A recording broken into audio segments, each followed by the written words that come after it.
SBS 비즈 시청자 여러분 주목하세요. 어려운 주식 투자가 쉬워지는 방법. 실시간 주식 정보 무료 추천주 제공. 하단 카카오톡 링크를 통해서 바로 입장하세요.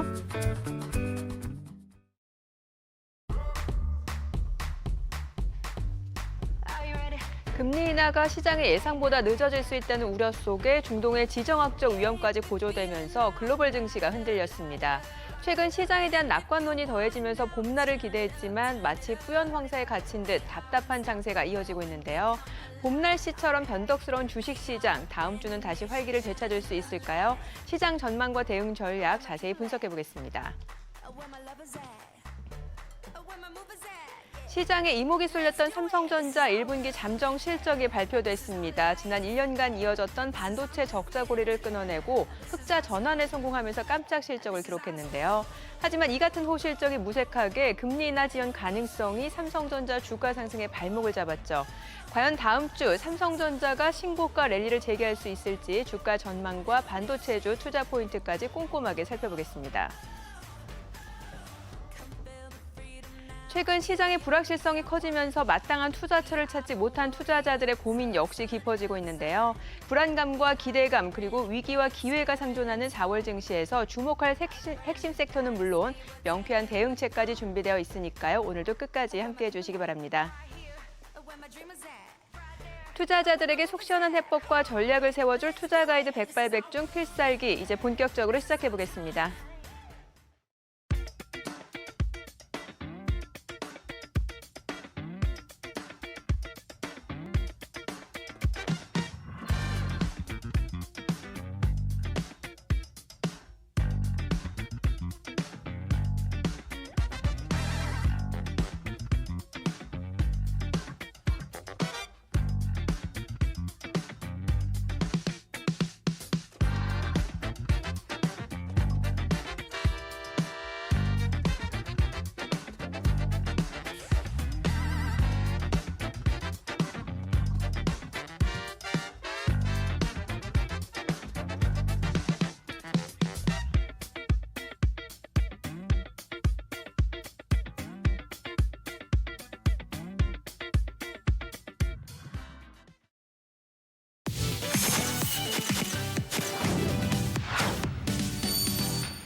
주식시장을 뜨겁게 달군 이슈들을 다각도로 분석, 수익으로 이어지는 특급 전략까지 세워드리는 이슈줌 시간입니다. 이 시간 김영구, 이동우, 허인남 대표와 함께합니다. 먼저 이번 주 시장에는 어떤 이슈들이 있었을까요? 바로 확인해보죠.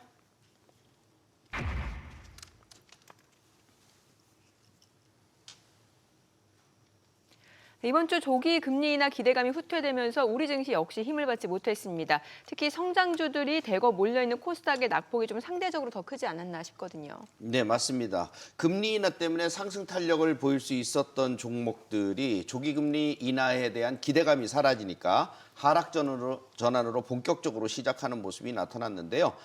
바이오주들 중에서 HLB나 알테오젠, 그다음에 삼천당제약 이런 종목들이 하락을 했고 또 하락폭이 커지는 가운데 시총상이 권에 있는 2차 전지주들 이런 쪽까지도 같이 동반 하락을 하면서 영향을 갖다 미친 것으로 보여져요. 사실 바이오나 2차 전지가 시총상위에 상당한 영향을 끼치다 보니까 그들이 떨어지면 아무리 그 반도체주들이 중소형주들이 좀 받쳐줘도 결국은 같이 떨어지는 이런 양상을 좀 반복하고 있다 이렇게 봐야 될 것입니다. 네, 말씀해 주신 대로 최근 코스닥 상승을 견인했던 바이오주가 크게 흔들렸는데요. 특히 1분기 기록적인 주가 상승률로 투자자들의 큰 관심을 받았던 대표 종목들의 하락이라 또 더 큰 충격이지 않나 싶거든요. 네, 맞습니다. 이제 3월 반도체가 살짝 주춤하는 그 숨고르기 국면에서 이제 시장의 주도력을 행사한 섹터가 바로 바이오 섹터였는데 역시 두 가지의 이유였습니다. 이제 신약 개발 관련 호재 그리고 또 4월 5일부터 진행되고 있는 아마케 이벤트 기대감으로 바이오 섹터가 강한 흐름을 보였습니다. 일단 기술적으로 이제 이번 주부터는 이제 그 코스닥의 전고점 부근에서 탄력이 둔화될 수 있는 그런 위치였었고 그리고 또 아마케 이벤트 효과가 이제 선 반영되면서 이제 이벤트 재료 소멸 같은 그런 또 이슈도 있습니다. 가장 중요한 부분은 이제 금리 인하 기대감 후퇴로 인해서 대표적인 이제 기술 성장주인 제약 바이오도 최근 유지하고 있는 이런 상승 추세의 각도를 이제 한번 조절하는 그런 모습까지 나오고 있습니다. 네, 이번 주 코스닥 시가총액 상위 바이오주의 낙폭이 컸는데 등락률을 살펴보게 되면 올해 두 2배 가까이 올랐던 코스닥 바이오주 대장주죠. HLB 역시 이번 주 10% 이상 하락했고 알테오젠 역시 15% 이상 하락했습니다. 지금 뭐 화면에서 보게 되면은 3,000당 제약 하락폭이 가장 큰데 미국에서 바이오시밀러 관련 특허 소송에 휘말렸다라는 소문에 또 주가가 급락을 했던 것 같거든요. 네, 3,000당 제약은 2일 날 알리아 시밀러 관련해서 미국 특허 침해 피소설과 미국 특허 취소 등 현지 진출에 어려움을 겪을 것이다라는 루머가 돌면서 20% 이상 급락을 좀 했습니다. 하지만 루머와 관련해서 이제 반박 기사를 바로 내기는 했습니다만 바로 반등이 나오지 못했고요. 또한 4일이죠. 어제 락성 루머와 이제 최대 주주에 대한 매각설까지 돌게 되면서 그거에 대한 입장 발표와 함께 모든 법적 대응을 취할 것이다. 회사 입장에서 이제 강력하게 법적 대응을 예견을 하면서 주가 안정화에 힘을 쓰는 모습이었는데요.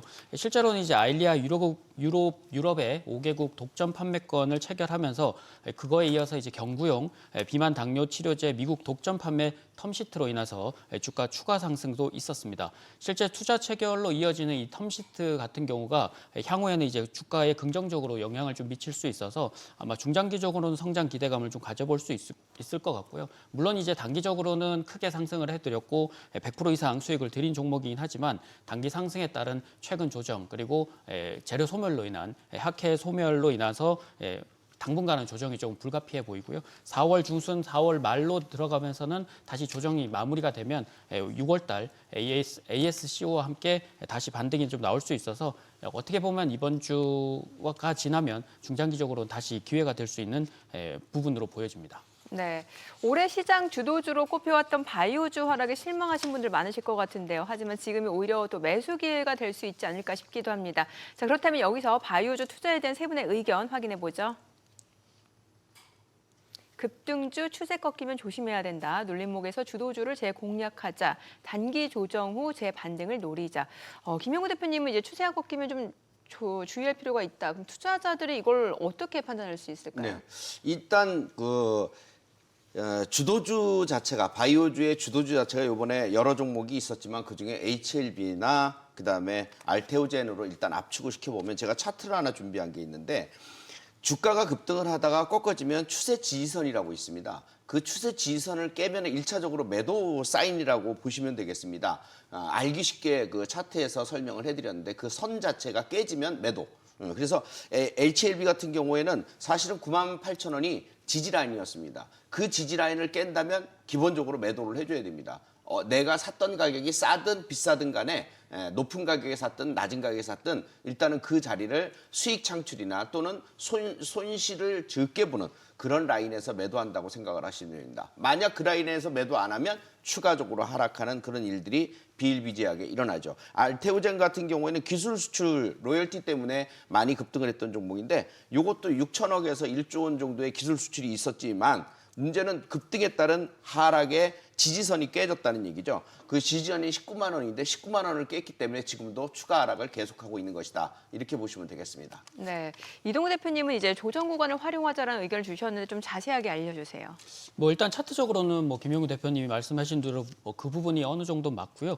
지난 방송에서 이제 말씀드린 대로 AACR 기대감은 이제 선반영되고 이제 오늘부터 해서 이제 열리게 되는 이 AACR에 대한 효과는 없어지게 됩니다. 그래서 많이 오른 종목들 HLB, 알테오젠, 이제 3,000당 제약 등은 이제 4월 중순과 말까지는 최근 힘이 떨어질 수밖에 없을 것 같고요. 하지만 이제 다시 세계 3대 학회인 하나인 6월 ASCO 미국 임상 종양학회를 준비하게 되면서 빠르면 4월 말, 늦으면 5월부터는 이제 다시 분위기를 잡아갈 것으로 보입니다. 그래서 뭐 차트적으로도 한 번 더 이제 보셔야 될 부분은 이제 이 대장주 역할을 했던 종목들이 모두 다 사상 최고가를 기록을 하면서 돌파를 했기 때문에 아마 그 부분을 다시 지켜만 준다라면 추가적으로 분위기는 좀 더 잡아갈 수 있을 것 같고요. 아무래도 이제 대외적인 요인도 하나 더 있습니다. 삼성바이오로직스나 바이넥스 같은 경우는 미중 갈등이 바이오 제약으로 이제 번지는 영향력을 좀 보이게 된다면 CDMO 기업들 전체적으로 이제 추가 상승이 용이해지고요. 최근 이제 75% 정도 수익을 크게 들였었던 레고캠 바이오 같은 경우는 바이오 제약 업종에서 가장 핫한 분야인 ADC 분야에서 지금 두각을 나타내고 있고 하반기와 내년 초까지 ADC 기술 이전한 기업들의 임상 결과들이 발표할 예정들이 많기 때문에 추가적으로 상승과 사상 최고가를 다시 돌파할 가능성도 높아 보입니다. 네, 허인한 대표님도 이제 눌림목 구간을 활용해서 주도주를 재공략하라라는 그런 전략을 말씀 주셨는데 매수 기회가 될 수 있다고 보는 종목이 있을까요? 네, 뭐 중수형 종목을 하나 소개해드리면 네. 역시 이제 파로스 아이바이오인데 한번 필살기를 통해서 이제 16,000원에 이제 추천을 드렸습니다. 이제 정고점인 21,000원까지 이제 1차 시세를 주고 이제 이번 주 고금리 장기화 우려 부각으로 인해서 뭐 반도체와 바이오 전반적으로 이제 코스닥이 870선 정도까지 내려오면서 이제 동반 조정을 주고 있습니다. 한번 정고점을 돌파를 했기 때문에 최소 이제 지지력을 형성할 거고 다음 주 미 CPI를 통해서 미 연준이 다시 한번 금리 관련 스탠스의 조정이 나온다면 이제 코스닥의 주도 섹터인 바이오와 반도체가 다시 한번 힘을 쌓는 모습이 이제 나올 겁니다. 따라서 돌파 시작점이 16,000원 전후에서 이제 지지력을 확인하고 이제 외국인이 다시 순매수로 전환하는 것을 이제 확인하면서 이런 바이오의 주도주들은 다시 한번 돌파 시작점에서 재진입하는 비중을 확대하는 그런 전략도 필요하겠습니다. 네. 당신에게 필요한 투자 정보가 있는 곳 검색창에 크존을 검색하세요.